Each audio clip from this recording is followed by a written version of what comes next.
bertempat di Pusdai Jalan Diponegoro Kota Bandung, dalam rangka kegiatan Hari Anak Nasional dan peringatan kemerdekaan Republik Indonesia yang ke-78.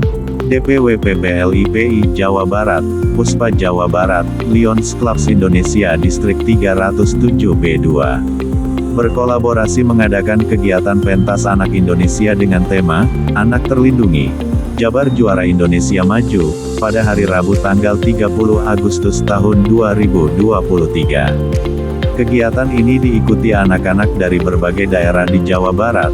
Adapun kegiatan yang dilakukan adalah pembagian tongkat putih kepada anak-anak tunanetra, pentas seni dan kabaret anak-anak, termasuk anak-anak disabilitas, talk show perihal perlindungan dan regulasi terhadap anak, pemberian sembako untuk yayasan penderita kanker, lomba mewarnai untuk anak TK dan SD sebanyak 500 orang, lomba fashion show, bazar, pemeriksaan gula darah gratis, konsultasi psikolog, pemberian ekobak, ekoenzim, dan pemberian 100 pohon bibit buah-buahan. Hal tersebut disampaikan oleh Ketua Dewan Pengurus Wilayah DPW Perhimpunan Perempuan Lintas Profesi Indonesia PPLIPI, Jawa Barat, Hajah Lina Marlina Ruzan S.E.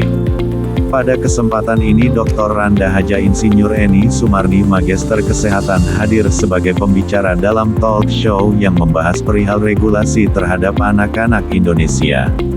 Selain Bunda Eni Sumarni sebagai anggota DPD RI, hadir juga Kang Farhan anggota DPR RI fraksi Nasdem. Yang